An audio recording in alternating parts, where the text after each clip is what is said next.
Nous allons nous tenir debout afin de nous préparer à écouter le message de ce matin. Nzambe, Nzambe, Nzambe, Nzambe, Nzambe. Nzambe, Nzambe, Nzambe, Nzambe, Nzambe.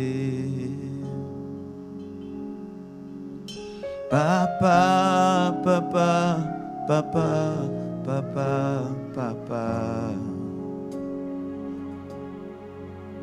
Papa, papa, papa, papa, papa. Mon Dieu, mon Dieu, mon Dieu, mon Dieu, mon Dieu. J'ai soif, j'ai soif, j'ai soif, j'ai soif, j'ai soif, j'ai soif, j'ai soif, j'ai soif, j'ai soif. J'ai soif, j'ai soif, j'ai soif. Nzambe, Nzambe, Nzambe, Nzambe, Nzambe. Papa, papa, papa, papa, papa. Nzambe, Nzambe, Nzambe, Nzambe, Nzambe. Papa, papa, papa, papa, papa. Nzambe, Nzambe.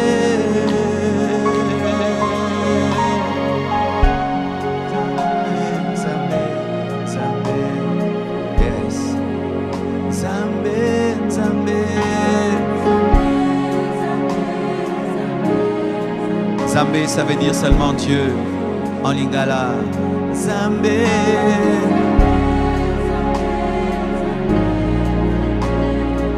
J'ai soif du Dieu vivant. Nzambe na bomo.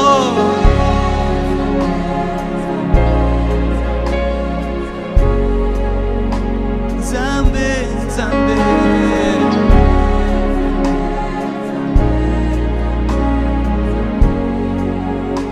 Nzambe, Nzambe, Nzambe, Nzambe, Nzambe.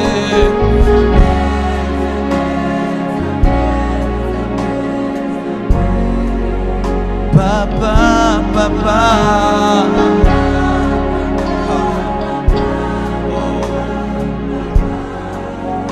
Papa, papa.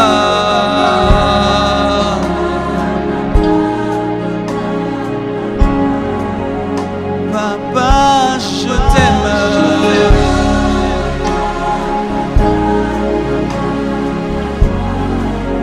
Tu es mon papa.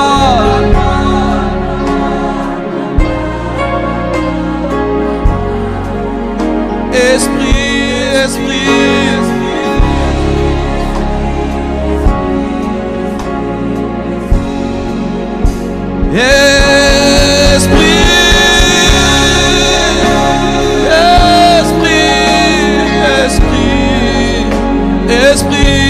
Esprit,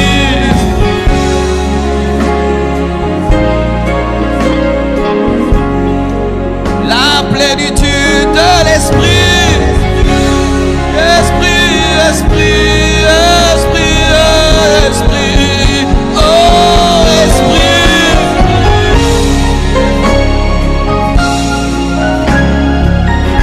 oh esprit.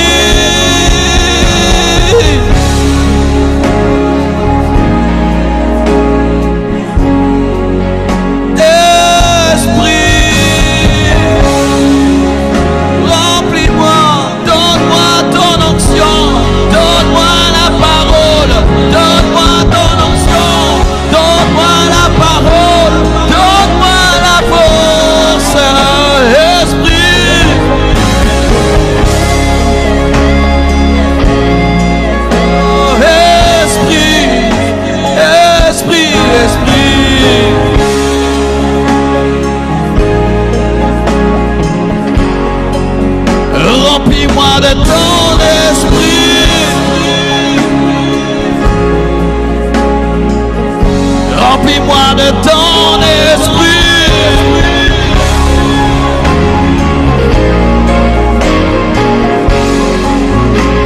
Je t'aime, je t'aime, je t'aime, je t'aime, je t'aime, je t'aime, je t'aime. Mon Jésus.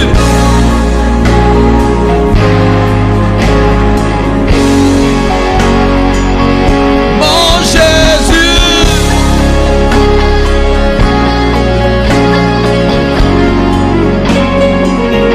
Mon Jésus.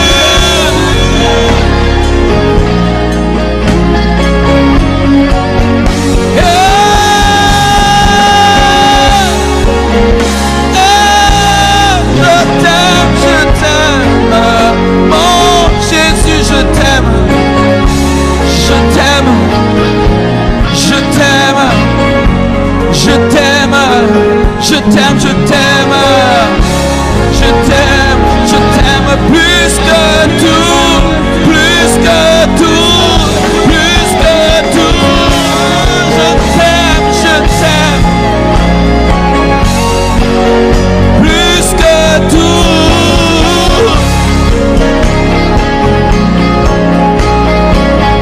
Plus que moi-même, plus que moi-même.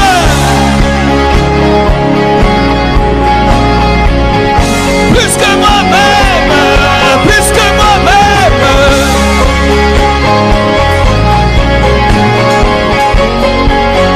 Plus que tout.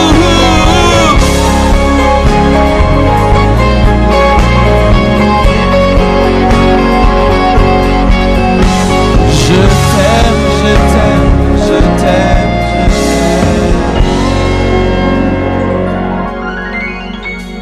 Je t'aime, je t'aime, je t'aime, je t'aime, je t'aime,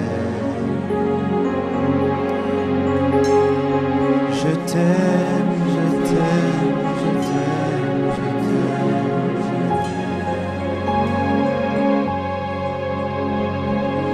t'aime,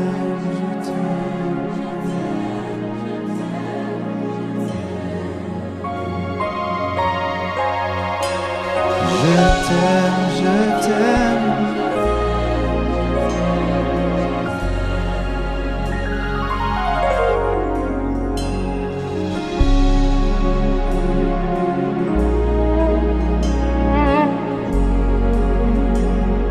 Genèse 19, verset 27, la Bible nous dit: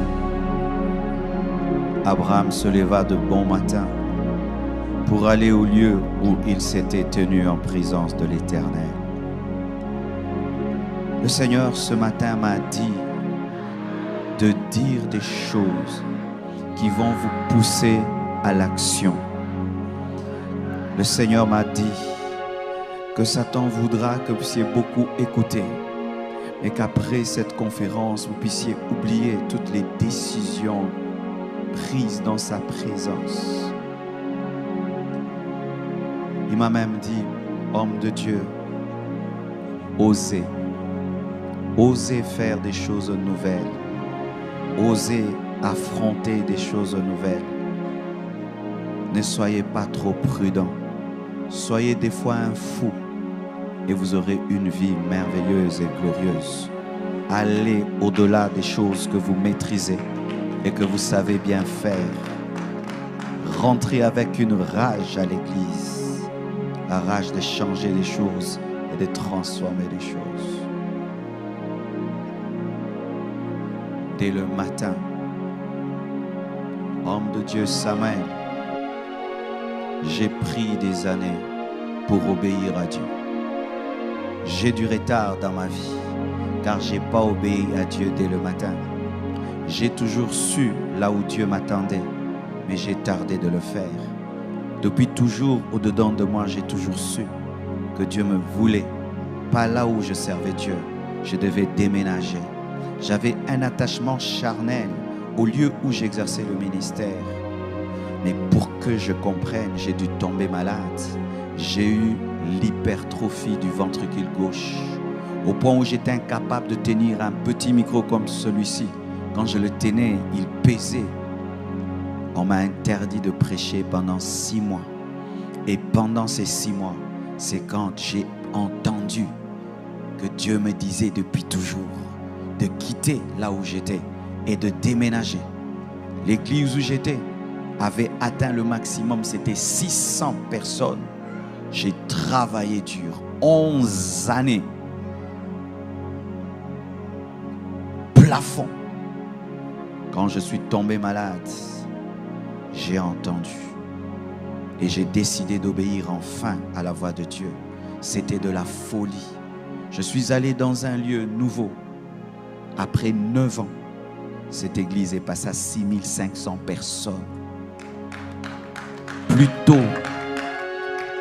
vous obéirez en tant qu'église à ce que Dieu vous a dit dans cette conférence.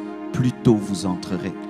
Mais si la conférence prend fin, vous rentrez à la normale, à vos cultes comme d'habitude, vous continuez à faire comme d'habitude, attendant la prochaine conférence, vous prendrez du retard. C'est maintenant, le matin. Le matin. Dès le matin. On n'obéit pas à Dieu le soir. On n'obéit pas à Dieu à midi. On obéit à Dieu le matin. Si j'avais obéi depuis longtemps, je serais très très loin. Quand je vois ce que Dieu a fait en 9 ans et le travail que j'ai fait en 11 ans, l'écart, c'est toute une autre église, un autre ministère. Le secret n'était pas dans l'énergie. J'ai donné toute ma force. C'était pas dans la prédication. J'ai prêché comme toujours. C'était dans l'obéissance le matin. Nous aimons Abraham. Abraham avait un secret. Il obéissait à Dieu le matin. L'un des grands secrets de la vie d'Abraham, c'est le matin. Le matin. Le matin. La Bible dit, Abraham se leva de bon matin pour aller au lieu où il s'était tenu en présence de l'Éternel. Vous devez établir un rendez-vous avec Dieu chaque matin. Vous devez dire à Dieu, moi c'est à 4 heures, moi c'est à 5 heures.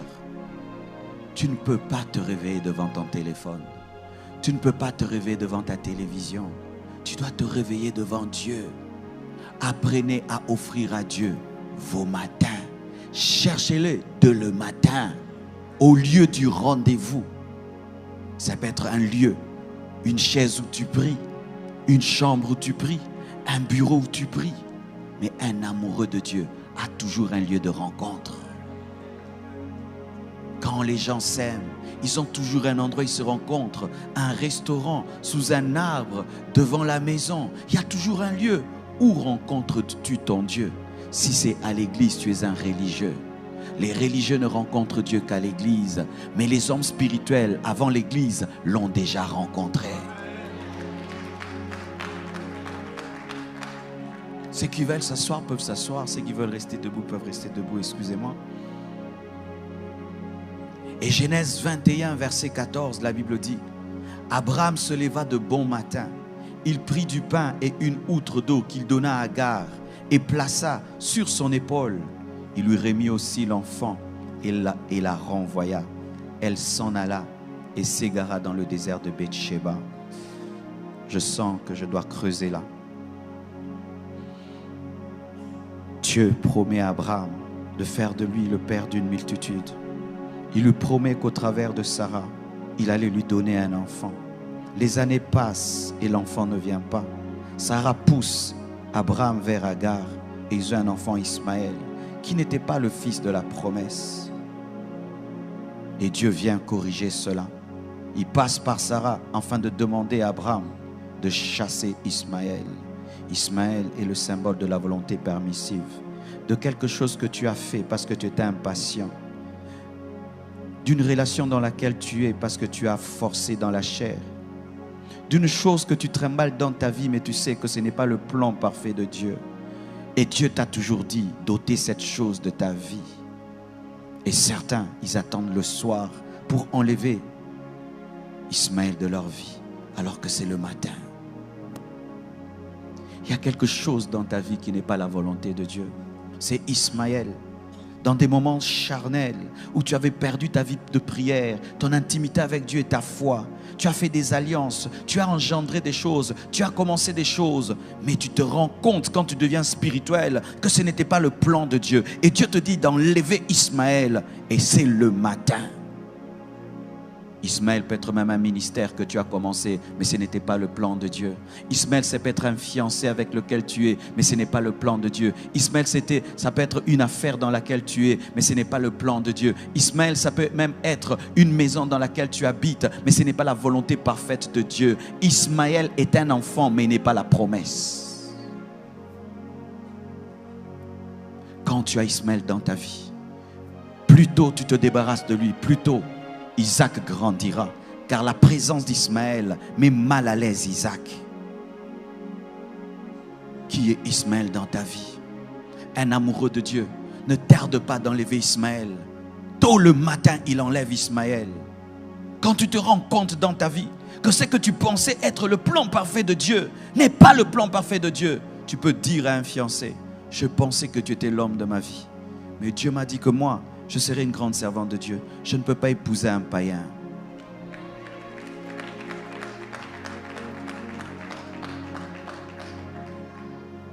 Tu peux avoir commencé un ministère dans la rébellion contre ton père spirituel.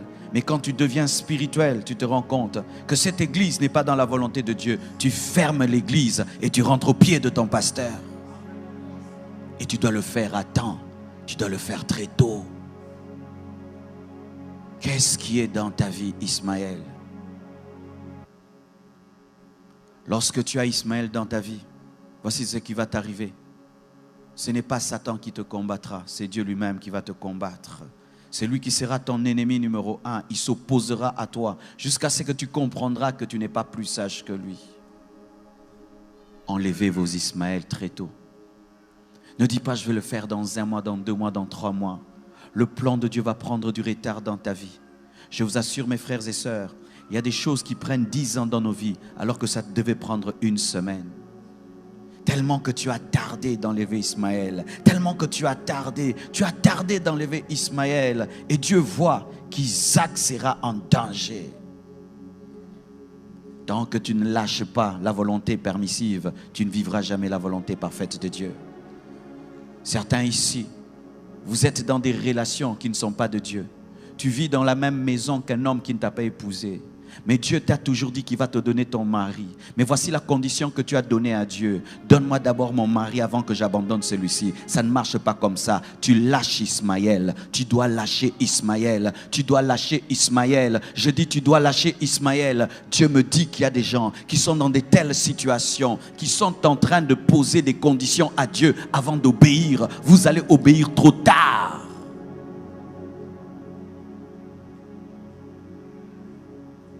Le Seigneur te dit que les affaires que tu fais, ce sont des mauvaises affaires. Tu es en train de gagner ta vie, mais dans le vol. Tu gagnes ta vie dans la magouille. Et il te dit d'arrêter ce travail. Mais tu poses cette condition: Seigneur, tu me donnes d'abord un bon travail et alors j'abandonnerai le mauvais. Non, tu abandonnes le mauvais d'abord et le plan de Dieu s'accomplira.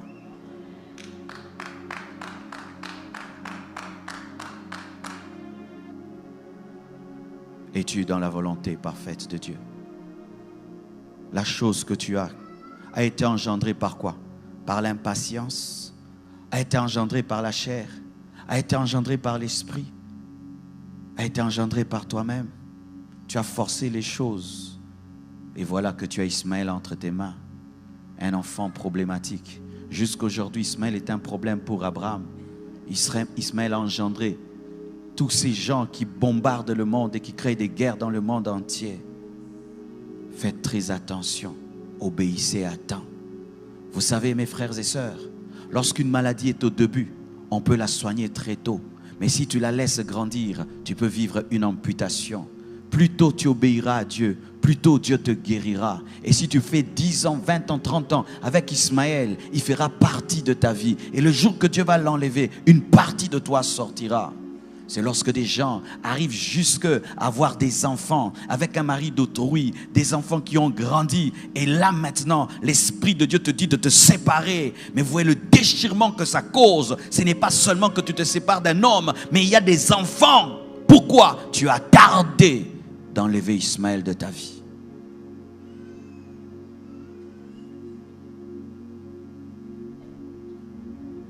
Écoutez, c'est bien.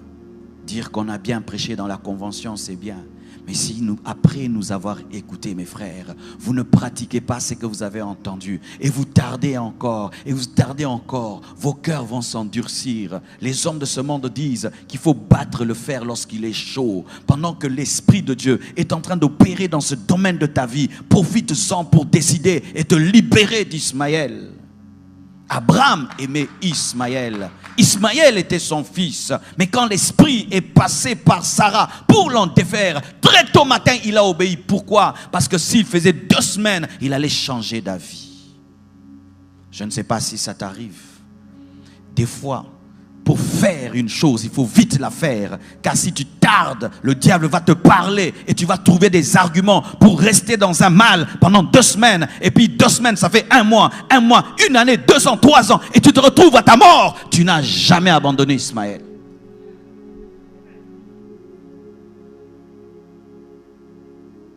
Même si tu vas laisser Ismaël dans le désert en pleurant, pleure, mais laisse-le dans le désert. Même si tu vas te séparer de cette fille en pleurant, pleure, mais laisse-la dans le désert. Même si tu vas sortir de cette relation en pleurant, pleure, mais laisse ça dans le désert. Parce que Jésus ne vient pas par Ismaël, Jésus vient par Isaac. Jésus vient par Isaac. La promesse n'est pas faite à Ismaël, elle est faite à Isaac. Et tu es en train de t'attacher à ce qui ne t'engendrera rien du tout. Certains même, vous êtes dans des églises qui sont des Ismaël. Tu es allé dans une église par colère. Tu es allé dans une église par rébellion. Tu es allé dans une église par impatience. Et là-bas, tu es en train de mourir spirituellement. Tu es en train de mourir en toi-même. Et le Seigneur te parle et il te dit, ce n'est pas l'endroit. Mais tu as déjà une responsabilité. Tu as déjà des postes. Tu as des ceci, de cela. Et tu te regardes que tu perdras cela. Tout ce qu'on t'a donné là-bas comme titre, c'est Ismaël. Car des fois, le diable encourage la rébellion en faisant qu'on t'élève dans la rébellion. Ismaël, ce sont des faux papiers. Des faux papiers. Tu t'appelles Jonathan, mais dans tes papiers, tu t'appelles Gélor. Des faux papiers. Une vie de mensonge, où tu mens chaque année et chaque mois. Ismaël, une vie qui n'est pas ta vie. Lorsque tu regardes ta vie, est-ce que c'est ta vraie vie? Aimes-tu ta vie? Es-tu heureux de cette vie que tu as? C'est Ismaël. Tu dois quitter cette vie, mais tu dois décider quand? Le matin. Maintenant.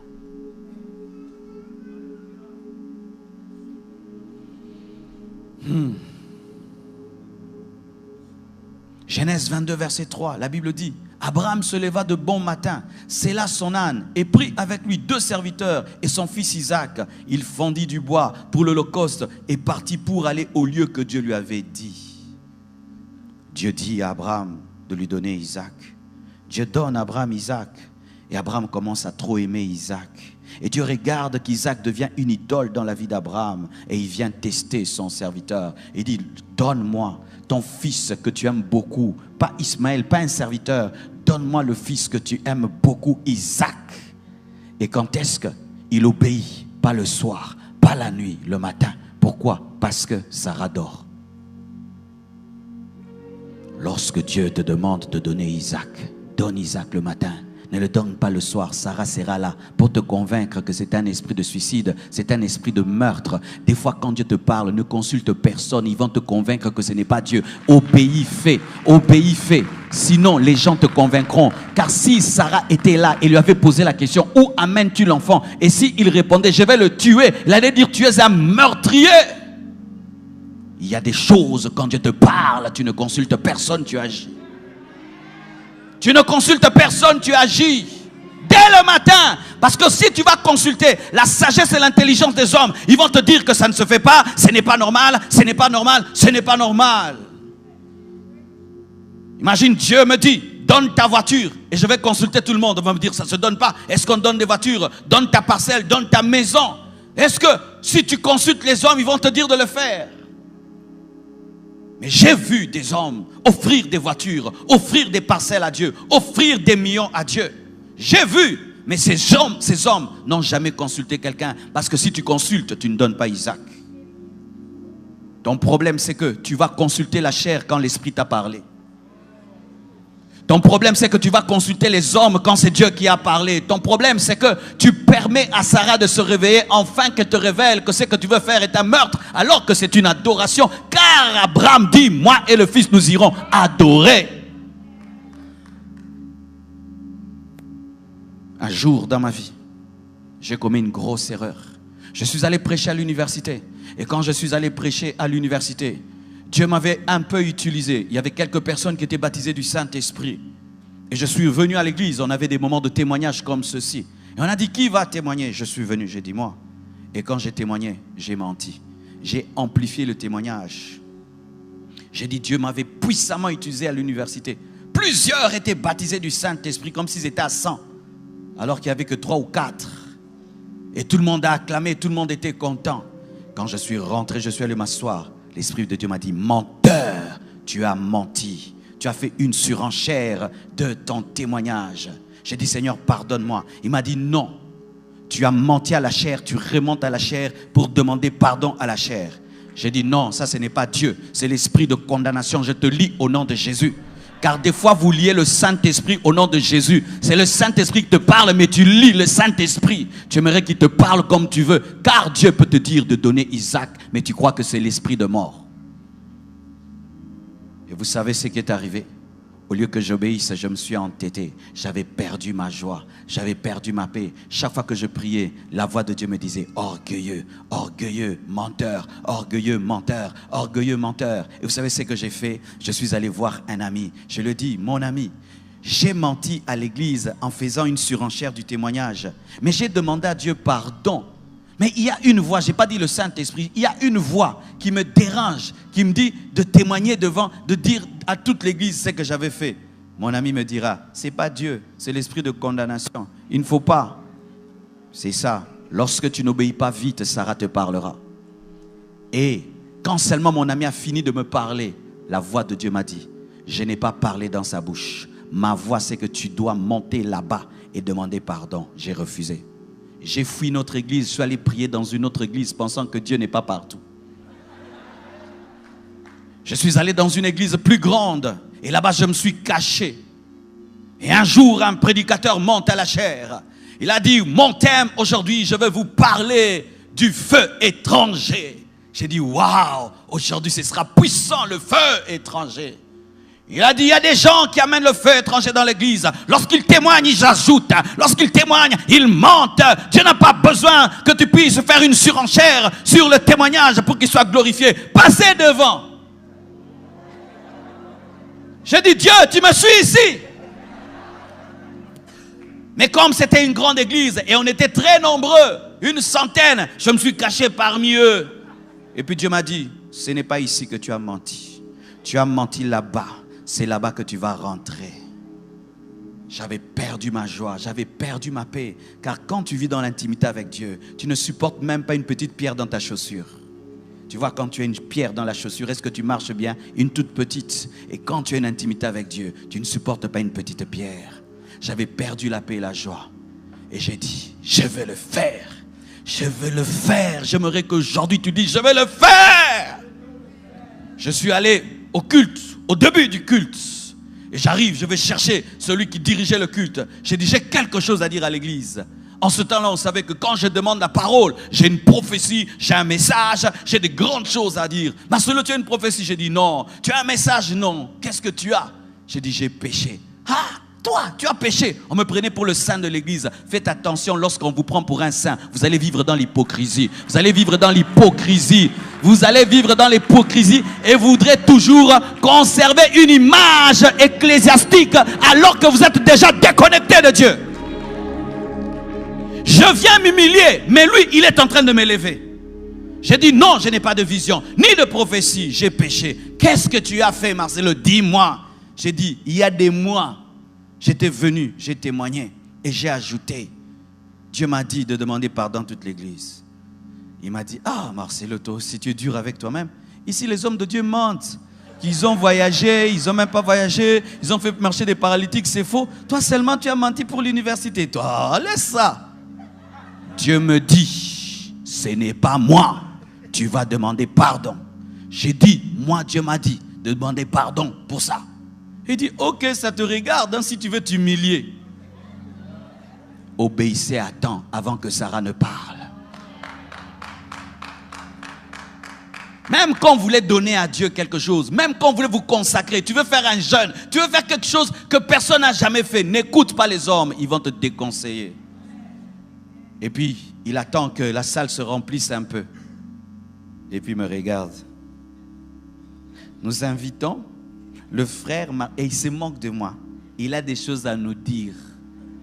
Et quand il me donne le micro, il me regarde et me dit, vraiment toi. Et Dieu me dit, ne tiens pas compte de lui. Et je me suis tenu devant l'église.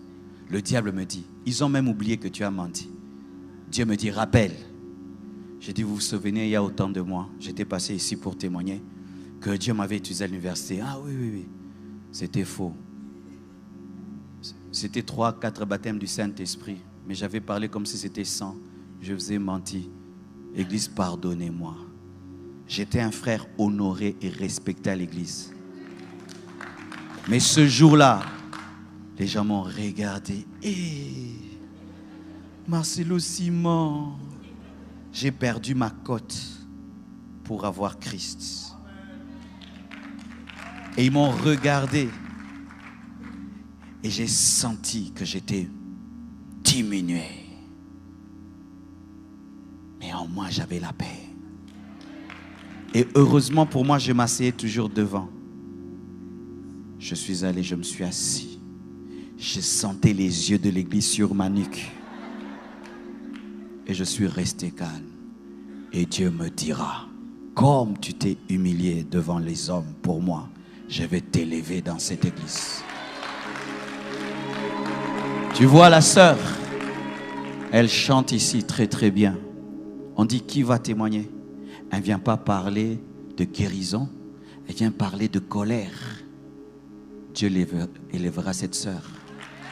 Oui, Dieu l'élèvera. Parce que rares sont les personnes qui font ça. Et c'est sûr que dès le matin, elle a dit, je vais obéir.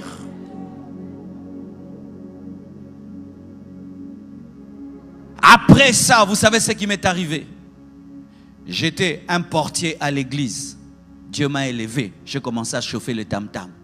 Après, Dieu m'a élevé. J'ai commencé à mettre la bâche. Après, Dieu m'a élevé. Je suis devenu le 4e vice-président de la jeunesse. Et puis le 2e vice-président. Et puis le président de la jeunesse. Et puis prédicateur. Et puis pasteur. Et puis à Boston, en train de prêcher l'évangile. Dès le matin. Dès le matin, obéissez. Obéissez dès le matin. Plus tu prends le temps, Sarah se réveille. Elle va te dire, hey, où vas-tu avec mon fils? Et qu'est-ce que tu vas dire? Dieu m'a dit de le tuer. Tu auras le courage de dire ça à Sarah. Tu vas dire, Dieu, aujourd'hui il n'y a pas moyen, on fait ça demain. Alors que l'animal qui devait remplacer Isaac monte déjà de l'autre côté de la montagne pendant que tu montes avec Isaac. Et si tu tardes, l'animal sera là, mais Isaac n'est pas là et tu as désobéi. Car lorsque Dieu te demande Isaac, il a déjà prévu sa résurrection.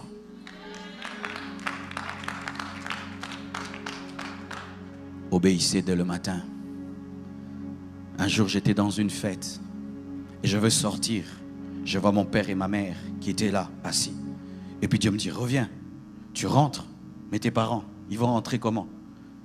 Et puis j'ai dit, papa, vous allez rentrer comment? Et on va rentrer. Dieu m'a dit, non, ils n'ont plus de voiture. J'ai dit, vous n'avez plus de voiture? Il m'a dit, oui. Et Dieu me dit, dis-leur que tu leur donnes ta plus belle voiture. Et j'ai dit, je vous donne ma plus belle voiture. Et j'ai dit, je vous donne ma plus belle voiture. Mais je n'ai pas donné directement.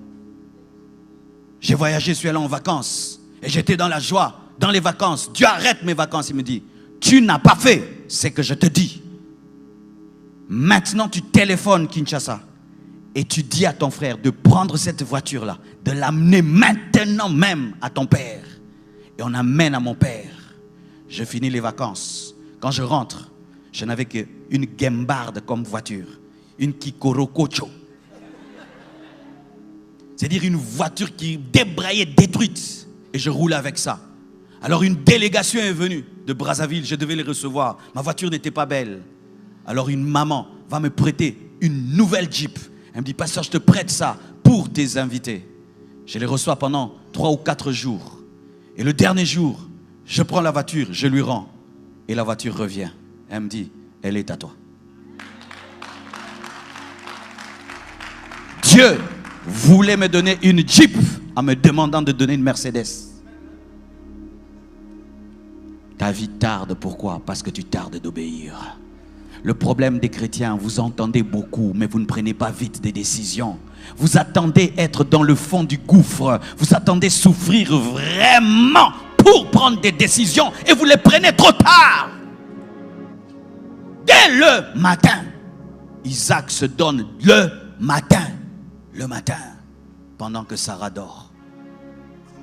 Sarah, ça peut être ton ami. Tu as un ami qui a un esprit de découragement. Il est toujours là, très philosophique. Rationnellement, cette chose-là est impossible. Parce que quand nous prenons A plus B, ça donne C, ça ne prend pas D. Mais comment tu dis que par la foi? Cet ami-là ne le consulte plus jamais. Toute personne dans ta vie qui détruit ta foi et qui t'empêche de croître dans l'obéissance, c'est Sarah. Ne consulte pas Sarah quand tu veux donner Isaac. Dès le matin. Sinon, Sarah se réveillera. Genèse 28, verset 18. Non, d'ailleurs, Dieu me dit de revenir à ça. Voici encore une autre chose. Et là, j'aimerais parler à nous, serviteurs de Dieu. Souvent, quand tu vois un ministère qui est en train d'exploser, tu dis, oh Dieu, utilise-moi comme cet homme de Dieu. Utilise-moi comme ce frère. Utilise-moi comme cette sœur. Et Dieu te révèle les prix que cette personne paye. Tu lis des livres sur le jeûne et la prière. Tu lis des livres sur les sacrifices qu'il faut faire. Tu connais tout ça, qu'il faut beaucoup prier. Tu connais tout ça, qu'il faut beaucoup jeûner. Tu connais tout ça, qu'il faut faire des veillées de prière, qu'il faut beaucoup lire la Bible, qu'il faut se sanctifier davantage. Tu connais, mais tu ne fais pas. Tu tardes de donner Isaac. C'est pourquoi tu tardes d'entrer dans ton onction. Connaître le prix qu'il faut payer n'est pas payer le prix. Car je peux venir et on écrit sur cette chaire $1000 et je sais que c'est $1000, mais ce n'est pas parce que je sais que c'est $1000 que j'ai pris $1000 et que j'ai acheté. Nous avons la connaissance du prix à payer, mais nous ne payons pas le prix, nous le reportons toujours à demain. Ainsi, nous connaissons tout sur la prière, mais sans prier. Nous connaissons tout sur les veillées sans veiller. Nous connaissons tout sur le jeûne sans jeûner. Nous connaissons tout sur une vie consacrée sans avoir une vie consacrée. Et un jour, j'étais en train de parler avec un ami. On parlait de ces grands ministères américains, de ces grands ministères au Nigeria. Nous avions des toutes petites églises, de tout petits ministères. Et on aimait toujours parler de ça, de comment Dieu les utilise, de comment ils influencent le monde. Et puis un jour, je lui ai dit, je suis fatigué. Je suis fatigué de parler de l'histoire des autres, de lire des livres des autres. Je dois écrire aussi mes livres. Je suis fatigué de parler de Dieu de l'autre. Je vais expérimenter mon Dieu. Et si ce sont des hommes comme moi qui ont payé ce prix, moi aussi je payerai ce prix. Parce qu'ils ne sont pas nés avec l'onction. Ils sont nés païens et ils ont fini par croire en Jésus. Et Dieu a fini par les oindre.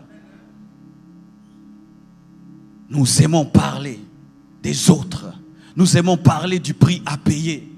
Si tu pries beaucoup, tu auras une forte onction. Si tu jeûnes beaucoup, tu auras une forte onction. Si tu te donnes à Dieu, tu auras ceci. Celui qui donne beaucoup, Dieu l'enrichit. Nous savons tout cela. Nous connaissons tout cela, mais nous n'en payons pas le prix. La connaissance du prix n'est pas payer le prix. Ce n'est qu'une connaissance théorique. Abraham pouvait rester 10 ans avec Isaac, sachant que ce fils, Dieu m'a demandé de le donner sans jamais le donner. Mais il sait que c'est un prix à payer. Il le sait, il vit avec, mais jamais ne paye le prix. Alors j'avais dit à cet ami, j'ai dit, je suis fatigué de parler des prix à payer théoriquement. Je vais payer ce prix-là. Et je vais payer. Si je dois mourir, je mourrai. Mais je dois vivre ce Dieu-là. Je suis fatigué des théories en Dieu.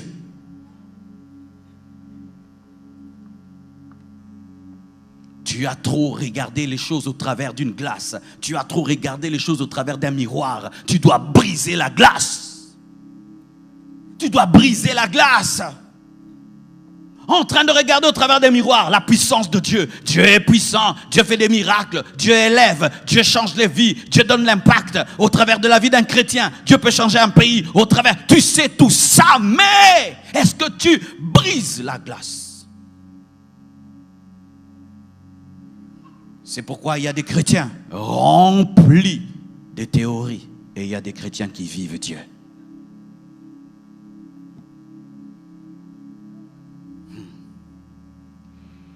Genèse 28, verset 18, la Bible dit: et Jacob se leva de bon matin. Il prit la pierre dont il avait fait son chevet. Il la dressa pour monument et il versa de l'huile sur son sommet. Il donna à ce lieu le nom de Bethel, mais la ville s'appelait auparavant Luz. Quand est-ce que Jacob change le nom de Luz en Bethel? Le matin.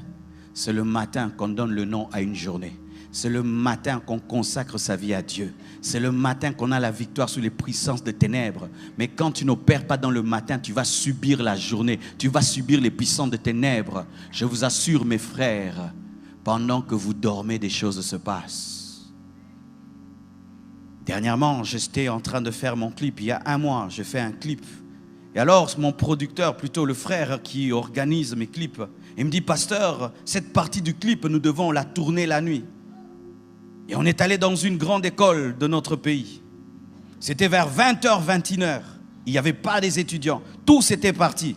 Mais dans cette nuit-là, on a utilisé leur couloir. On a mis de lampes. On chantait, on dansait. Mais eux dormaient à la maison. Mais ils ne savaient pas qu'à cette heure-là, dans leur école, il y avait un clip qui se tournait. Et Dieu m'a parlé autrement. Il a dit: vous voyez, ces élèves reviendront demain matin, ils vont être là en train de jouer, mais ils ne savent pas qu'ici, il y a eu un clip, il y a des gens qui ont chanté et vous avez laissé la gloire de Dieu. Mais voyez, c'est là en l'envers, que la nuit, il y a eu des sorciers qui ont chanté, qui ont dansé, qui ont fait des sacrifices. Et vous, vous trouvez quoi? La malédiction. Est-ce que tu sais ce qui se passe dans ton quartier la nuit? Est-ce que tu sais ce qui se passe dans ton quartier à 2h du matin?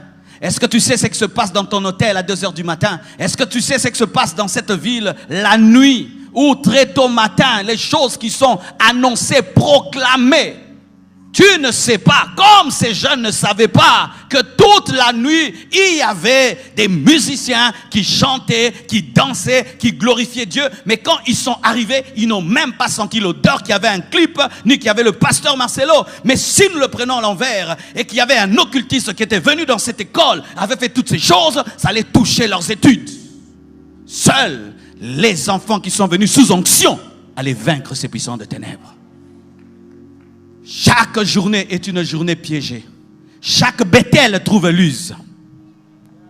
Chaque Bethel trouve Luz. Et c'est toi qui le matin dois changer Luz en Bethel. Le matin, tu changes Luz en Bethel. Quand tu te réveilles le matin, cette journée s'appelle échec. C'est ça le plan du diable. Cette journée s'appelle péché. C'est ça le plan du diable. Cette journée s'appelle maladie. C'est ça le plan du diable. Cette journée s'appelle religiosité. Mais quand tu te réveilles le matin, tu peux changer le nom des choses. C'est celui qui vient le premier à l'hôpital qui donne le nom au bébé. Et la journée porte le nom de celui qui s'est réveillé le premier. Les amoureux de Dieu se réveillent très tôt matin, afin de donner à Dieu la journée et de changer Luz en Bethel. Car si tu tardes de changer Luz en Bethel, quelqu'un peut changer Luz en enfer. Est-ce que vous comprenez cela? Et quelqu'un travaillait avec un homme. Cet homme était dans l'occultisme. Et chaque fois qu'il voyageait, et il se réveillait, il le trouvait toujours debout. Toujours debout. Jamais il s'est réveillé avant lui. Alors ce monsieur a dit: non, je vais un peu tester ça. Je vais me réveiller avant lui. Et il se réveille avant lui. Le monsieur, quand il se réveille, il le trouve debout. Il dit: qu'est-ce que tu fais debout? Il dit: non, j'ai voulu me réveiller, prendre un café. Il dit: non, va dormir. Comme c'était son chef, il est allé dormir. Mais c'était un principe spirituel dans l'occultisme. Il voulait dominer l'autre en se réveillant avant lui. Jésus-Christ se réveillait dès le matin. Il précédait le soleil. Mais aujourd'hui, les chrétiens, vous appelez des amoureux de Dieu. C'est seulement à 12h que tu parles à Dieu. Quand tu es amoureux de quelqu'un, tu lui parles à 12h. Souvenez-vous quand vous étiez des fiancés. C'est à quelle heure que tu appelais la fiancée? À 4 heures, est-ce que tu as bien dormi? Alors que tu l'as dit bonne nuit à 1 heure. Vrai ou faux? Vrai ou faux? Mais c'est quand l'amour diminue dans le mariage que tu... À 17 heures, tu te souviens que je n'ai même pas salué ma femme. Chérie, ça va, tu es où? Je dors déjà. Votre amour a vieilli. C'est pourquoi vous parlez à Dieu vers 17 heures. Vous parlez à Dieu à l'église. Vous parlez à Dieu vers 12 heures. Quand ton amour pour Dieu est frais, c'est le matin, tu te réveilles. Jésus, ça va? Moi, ça va bien. Et toi? Et le Saint-Esprit te dit, est-ce que tu te sens fort encore pour prêcher aujourd'hui? Ah, je suis très fatigué. Est-ce que tu peux me renouveler? Parle un peu en langue. Tu rigoles dans la présence de Dieu. Tu as une journée avec Dieu avant de rencontrer les hommes. Tu es en présence de Dieu avant de rencontrer qui que ce soit. Est-ce que vous avez ça?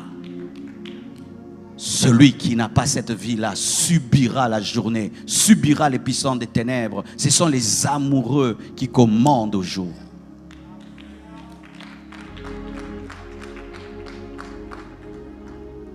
Alléluia. Je veux vous parler de quelqu'un que j'aime beaucoup dans la Bible. C'est parmi mes personnages préférés dans la parole de Dieu. Chacun en a. Il y en a qui aiment beaucoup Paul, d'autres qui aiment beaucoup David. Mais moi, c'est mon personnage préféré dans la parole de Dieu. Jean 20, verset 1. La Bible dit, le premier jour de la semaine, Marie de Magdala se rendit au sépulcre dès le matin. Le premier jour et le matin. Donc, il y avait double matin. Comme il faisait encore obscur, une femme, elle vit que la pierre était ôtée du sépulcre. Imaginez une femme fragile qui se réveille le matin et il fait encore noir, donc vers 4 heures. Elle va où? Au cimetière. Vous imaginez ça? Une femme fragile, à 4 heures du matin, elle est en train de sauter les tombes pour aller chercher la tombe de son Seigneur parce qu'elle est amoureuse. L'amour t'enlève la peur et la crainte. L'amour t'enlève la peur et la crainte. L'amour t'amène à avoir conscience de Dieu même parmi les tombeaux. Au point où ton amour est tellement fort que tu ne sens pas les réalités qui sont autour de toi. Pourquoi cette femme avait fait ça? Marie de Magdala avait 7 démons. Avant que Christ ne la rencontre, cette femme était possédée de 7 esprits impurs. Mais quand Jésus est venu sur sa route, Jésus l'a libérée de 7 démons. Depuis ce jour-là, une reconnaissance a rempli son cœur. Elle a décidé de servir Jésus avec ses biens. Et la Bible nous dit que cette femme était toujours là où Christ était. Les commentateurs de la Bible disent même que des fois c'est elle qui pouvait louer les maisons, qui pourvoyait à tout. Elle était devenue une partenaire financière de Jésus. Jésus l'a libérée. Elle aussi a décidé de le libérer de tout problème financier. L'amour répond à l'amour. L'amour répond à l'amour. L'amour répond à l'amour. Pour ce que Dieu a fait pour toi, qu'est-ce que tu fais pour lui? Elle était tout le temps là. Mais un jour, une tragédie arrive dans la vie de son Seigneur. On arrête Jésus. Les disciples, hommes, mâles, fuient. Pierre fuit, le bouchard. Tout le monde s'en va. Jésus se retrouve sur une croix. Qui est là? Marie de Magdala. Devant son Sauveur, nue. Mais elle continue à le respecter, à l'honorer. Elle n'a pas aimé Jésus-Christ pour le miracle. Elle a aimé Christ pour ce qu'il était. Et elle était là, devant son Seigneur, pendant que tout le monde a fui. Elle était parmi les femmes et gens en train de regarder le Seigneur. Elle était prête à mourir pour Jésus. Si on disait que tous les disciples de Christ qui sont ici puissent être crucifiés, elle allait accepter différemment de Pierre. Sachez ceci, que rencontrer Christ avant les autres n'est pas toujours le synonyme que tu le connais plus que les autres, car Marie de Magdala est venue après Pierre, mais elle connaissait Christ plus que Pierre. Nouveaux convertis, ne soyez jamais impressionnés par les anciens convertis. Des fois, ce sont des pierres qui peuvent fuir, alors que toi, tu viens en retard, mais tu connais plus que ceux qui sont venus avant. Et cette femme est restée. Et quand Joseph d'Arimathée prend le corps de Jésus, les disciples ne sont pas là. Elle suit pour voir où on allait l'enterrer. Et quand on l'ensevelit, la Bible nous dit Joseph d'Arimathée, malgré son amour est parti. Elle est restée. Elle est restée en train de veiller sur un Jésus qui ne fait pas de miracles. C'est facile d'aimer Dieu quand il te bénit. C'est facile d'aimer Dieu quand il te protège. Mais ce sont les amoureux qui aiment Dieu quand il ne fait rien. Là, Jésus ne chassait aucun démon en elle.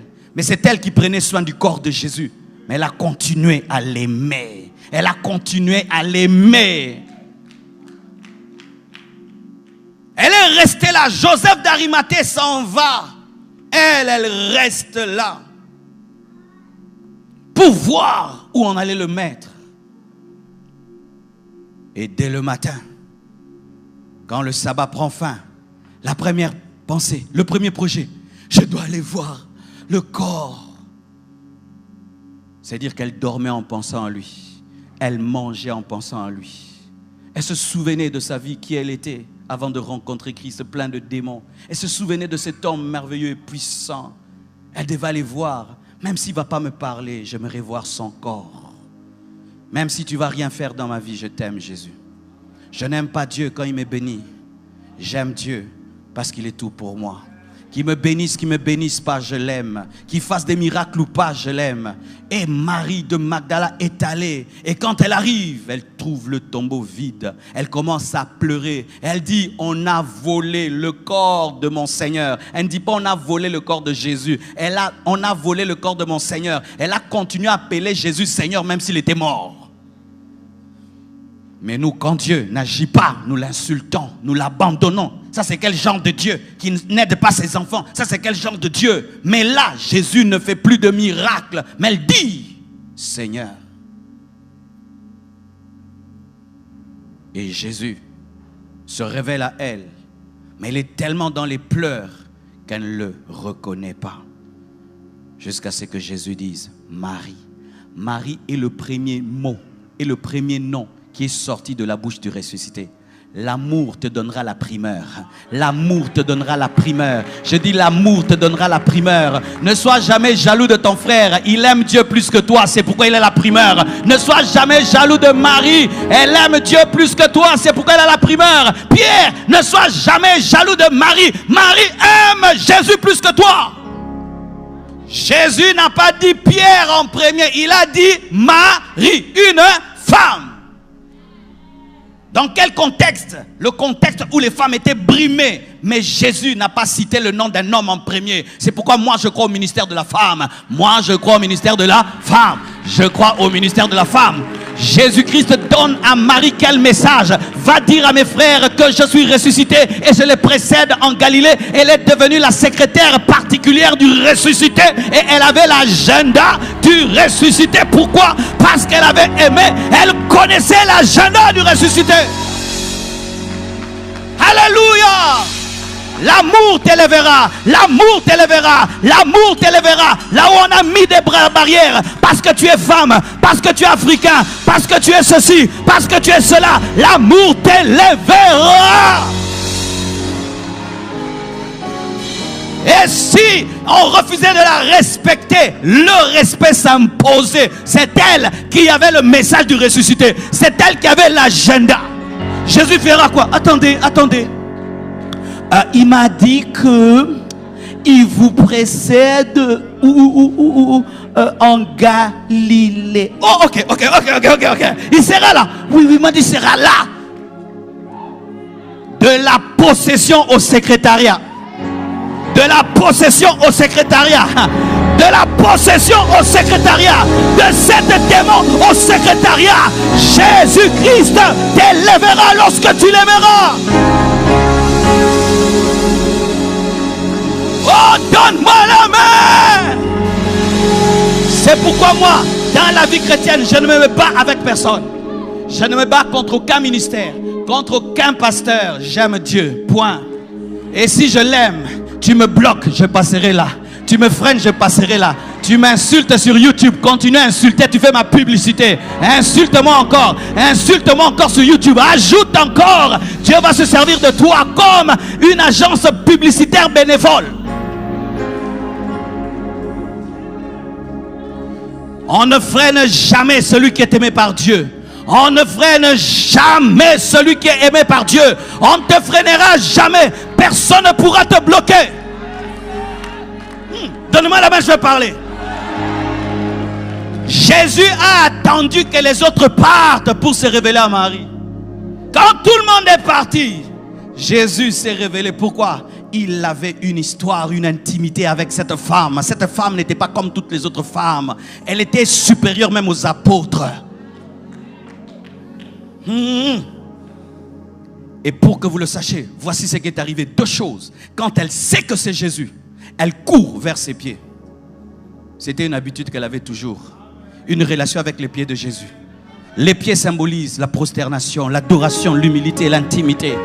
Le désir d'être formé. Elle court et Jésus dit: hé, Marie, ne me touche pas, ne me touche pas. Hein? Arrête ces jets-là. Là, maintenant, je suis élevé quand même.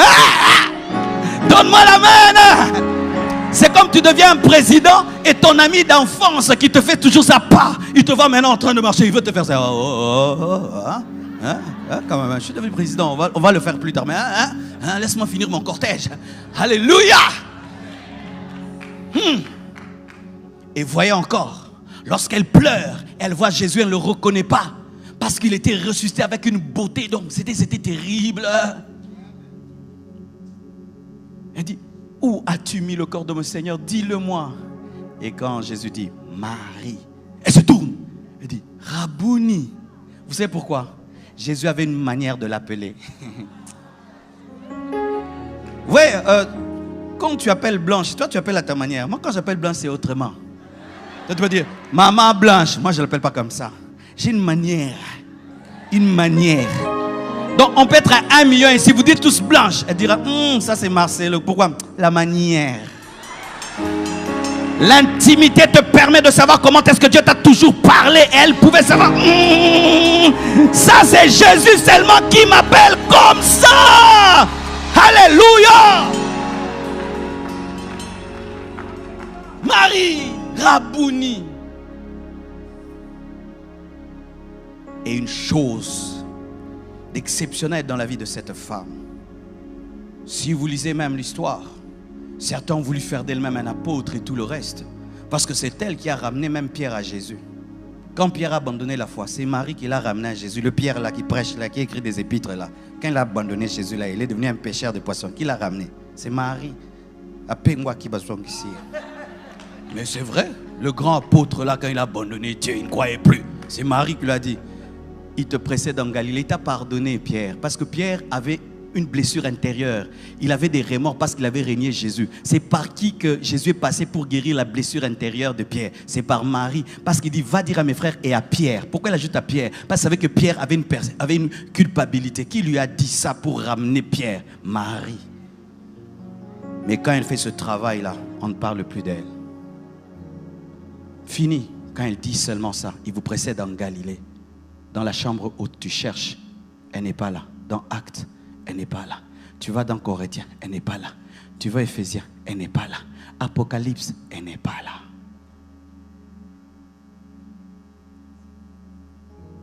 Les amoureux s'effacent. Ce qui est important pour moi, c'est Jésus. C'est pas que tu me vois, que tu me connaisses, que tu me trouves terrible, que j'ai un poste dans la chambre haute. Non. Sa communion me suffit. Il est ressuscité. Celui que j'aime plus que tout est ressuscité. Ça me suffit. Diriger l'église, prêcher, enseigner. Moi, mon Jésus est ressuscité.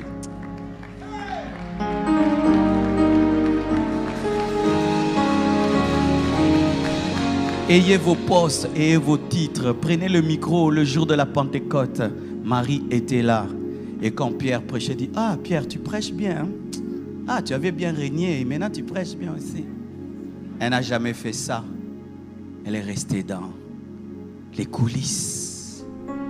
Vous savez, mes frères et sœurs, si le corps est beau, c'est parce qu'il y a beaucoup de choses qui restent dans les coulisses. Si mon cœur sortait là, il est important, mais s'il sort, Du coup, vous allez fuir, n'est-ce pas? Je suis un zombie. Si mes yeux sortent, si même on enlève ma peau, vous voyez mes nerfs et mes muscles, vous allez aimer ça. Il y a des choses tellement importantes en nous, mais qui ne doivent jamais être vues. Si ton rein sort, c'est beau, c'est important, mais ça doit rester caché. Les organes aiment tellement le corps qu'il y a certains organes qui laissent le visage être vu. Sois vu. Mais moi, le cœur, je vais te pomper le sang pour que tu sois beau. Car si le cœur cesse de pomper le sang, du coup, tu as l'AVC. Parce que le cœur a arrêté de pomper, du coup. Et la main. Mais c'est le cœur qui a arrêté. Ta main n'est plus belle. Alors le cœur bat. Et toi, tu es beau. Tes mains font ça. Tes mains font ça. Mais qui fait ça? Le cœur, on ne voit pas. Et elle était là. S'ils veulent douter, dis, oh, il est ressuscité. Je l'ai vu. Ah, ok. N'ayez pas besoin de dire ce que vous faites. Ne vous glorifiez pas de ce que vous faites. Oh, c'est moi qui ai loué ça. Ne dis pas. C'est moi qui ai fait ça. Ne dis pas. C'est moi qui ai payé l'hôtel. Ne dis pas. Si l'avion là, c'est moi qui ai payé le billet. Ne dis pas. Ce qui est important, l'évangile est prêché et Dieu a vu.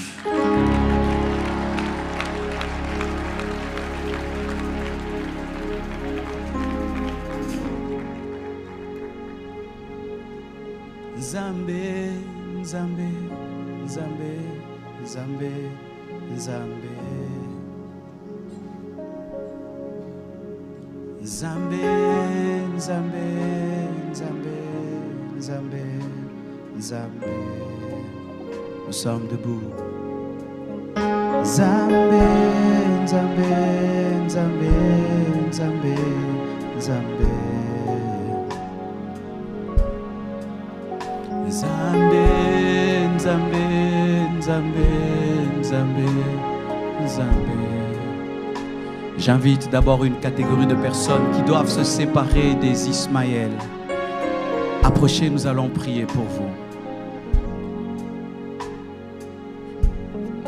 Quand j'ai parlé d'Ismaël, tu as senti l'Esprit de Dieu te parler.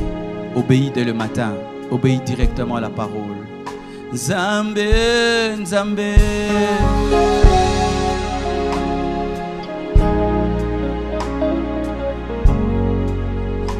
Nzambe, Nzambe.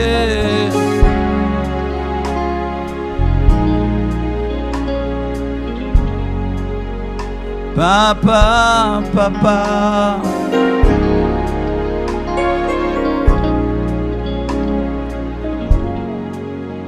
Papa, papa. Il y a quelque chose, tu dois décider aujourd'hui. Aujourd'hui, pas demain. Papa, papa, papa, papa, papa.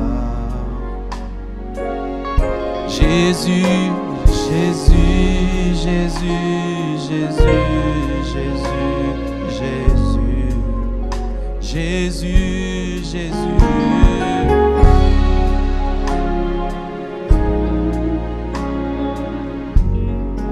Oh Jésus, oh Jésus, Jésus, Jésus, Jésus, Jésus. Oh yes. Pour Abraham, c'était un enfant. Pour toi, peut-être c'est un homme, c'est une femme. Peut-être pour toi, c'est une maison, une voiture mal acquise, une somme d'argent mal acquise, un ami qui ne doit plus être ton ami parce que c'est une relation toxique. Parlons au Seigneur à présent.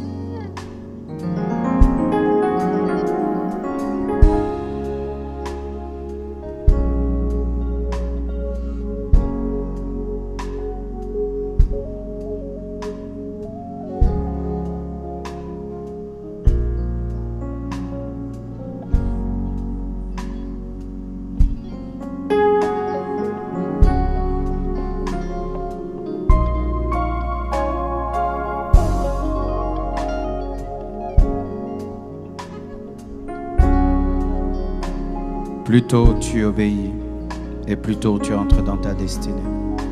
Ta désobéissance fait tarder le plan de Dieu. Seigneur Dieu, je prie pour mes frères et sœurs qui ont reconnu avoir des Ismaël dans leur vie. Je prie que dès le matin, aujourd'hui, qu'ils s'en séparent par l'aide de ton esprit. Aide-les, ô Père. Dis avec moi, Seigneur Jésus, ce matin, aide-moi par le Saint-Esprit à me séparer d'Ismaël. Au nom de Jésus, au nom de Jésus, au nom de Jésus, au nom de Jésus, je me sépare de tout Ismaël. Au nom de Jésus, je quitte la volonté permissive pour entrer dans la volonté parfaite. Dès le matin, je décide aujourd'hui, pas demain. Demain n'est pas à moi. Je n'ai que ce jour. Et je décide aujourd'hui. À présent, j'aimerais que s'ajoutent des personnes qui connaissent le prix qu'elles doivent payer. Dans le jeûne, dans la prière, dans la consécration, Dieu t'a toujours appelé à payer un prix, mais tu refuses toujours. Tu as peur. Approche-toi également. Dieu même t'a demandé de faire une offrande très grande qui va bouleverser ta vie, mais tu as peur. Dieu t'a toujours appelé à faire un long jeûne, mais tu as peur. Dieu te demande de mener une vie de consécration, tu as peur. Dieu t'a toujours demandé de lui fixer un rendez-vous à une heure précise pour prier, mais tu n'y arrives toujours pas. Tu pries quand tu veux, sans aucun rendez-vous avec Dieu. Approche-toi, nous allons prier. Prions au nom de Jésus. Seigneur, toi qui as aidé Abraham à prendre la décision dès le matin d'offrir Isaac. Toi qui as donné la force à Jacob dès le matin de changer Bethel, Luz en Bethel. Je prie, Père éternel, Dieu de gloire, que tu opères, que tu interviennes dans les vies de tes enfants aujourd'hui, Seigneur. Qu'ils puissent payer le prix sans écouter Sarah. Avant que Sarah ne se réveille, paye le prix. Avant que Sarah ne se lève, paye le prix. Avant que tes amis te découragent, paye le prix. Avant que ta famille te décourage, paye le prix. Avant que l'intelligence te décourage, paye le prix. Que Dieu te donne l'inspiration pour que tu lui fixes un rendez-vous dans ta chambre, un rendez-vous dans ton salon, un rendez-vous dans ton bureau, un rendez-vous que tu vas respecter. Reçois la force au nom de Jésus. Oh, gloire à Jésus. Tous ensemble maintenant, nous allons demander à Dieu la force de nous réveiller le matin, afin de changer Luz en Bethel. Alléluia. Prions au nom de Jésus-Christ de Nazareth. Oh Dieu, donne-moi la force. Donne-moi la force de me réveiller le matin, afin de changer Luz en Bethel. Donne-moi la force. Zambé, Zambé, Zambé, Zambé. Zambé, Zambé, Zambé, Zambé, Zambé.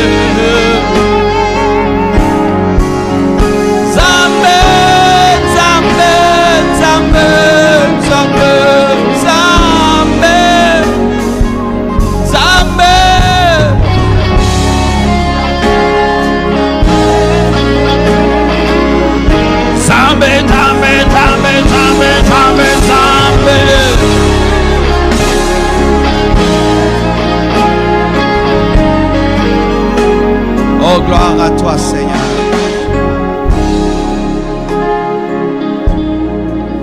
Et je termine en disant ceci. Toi qui n'as pas donné ta vie à Jésus-Christ, ne dis pas je le ferai demain. Peut-être que tu vas mourir demain et tu n'as qu'aujourd'hui. Certaines personnes qui sont mortes sont venues dans un culte et n'ont pas pris la décision de donner leur vie à Christ, pensant qu'elles avaient toute la vie à leur disposition, alors que c'était le dernier jour. Tous ceux qui veulent donner leur vie à Jésus, tu veux lui offrir plus qu'Isaac, tu veux lui offrir toi-même. Venez, nous allons prier pour vous.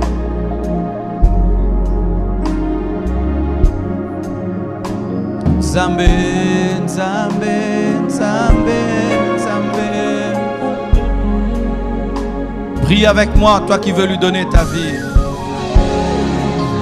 Seigneur Jésus, dis avec moi, Seigneur Jésus, ce matin, je t'offre ma vie. Je ne connais pas demain. Je n'ai que ce matin. Prends ma vie. Deviens mon Seigneur. Deviens mon Sauveur personnel. Je confesse de ma bouche le Seigneur Jésus. Et je crois dans mon cœur que Dieu l'a ressuscité d'entre les morts. Je suis pardonné. Je suis sauvé. Merci Seigneur Jésus. Nous acclamons le Seigneur. Entrez à vos places.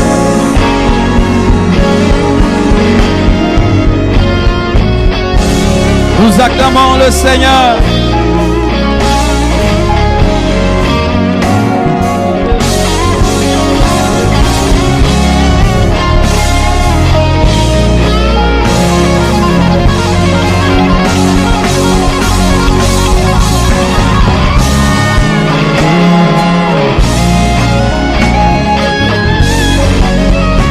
Ça, c'est l'hymne de la convention. Chaque fois que vous chanterez ce cantique, souvenez-vous de toutes les prédications de cette conférence. Amen.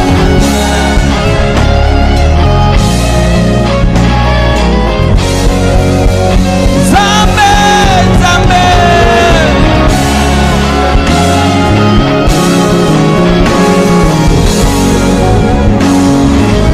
Que l'honneur, la gloire, la force te reviennent. Oh yes. Levez les mains. Oh, gloire à Dieu.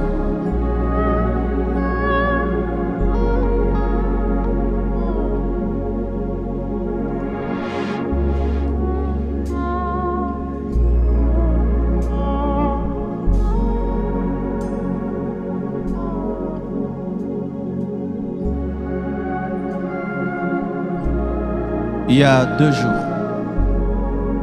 j'ai vu ce songe. J'ai vu un homme malade. C'était une autorité, un responsable. Il était malade et je me suis approché de lui afin de prier. Et quand j'ai commencé à prier pour lui, de lui est sortie une fille. Il s'est transformé en fille. C'était l'esprit qui le possédait. Et cette fille m'a mal parlé. Elle était très insolente. Au point où même elle m'avait irrité. Et pris d'impatience, j'étais parti. Et quand je partais, elle s'est moquée de moi. Elle a dit, tu vois, tu t'es énervé, tu es parti. Alors j'avais compris que c'était le but de cet esprit.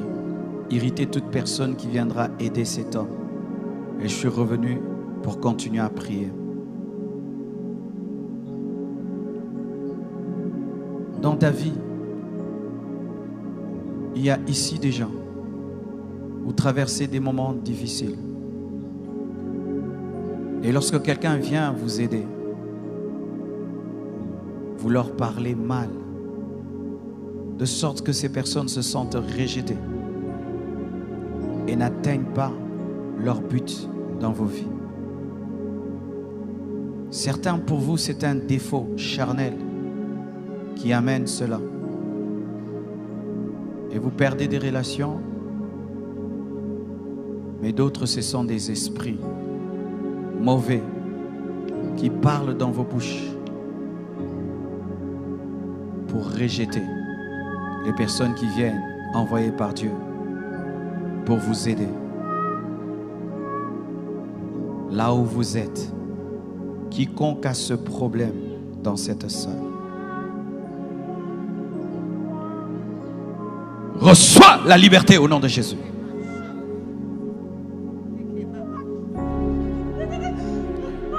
Reçois la liberté au nom de Jésus-Christ.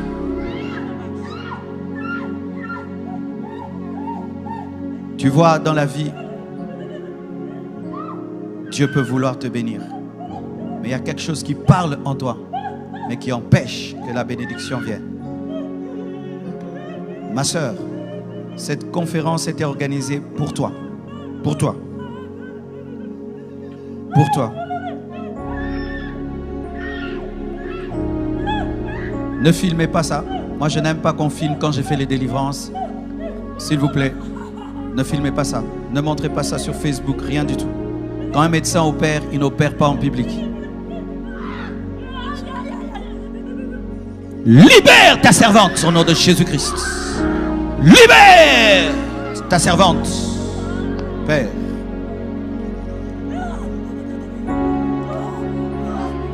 Après cette conférence, tu seras davantage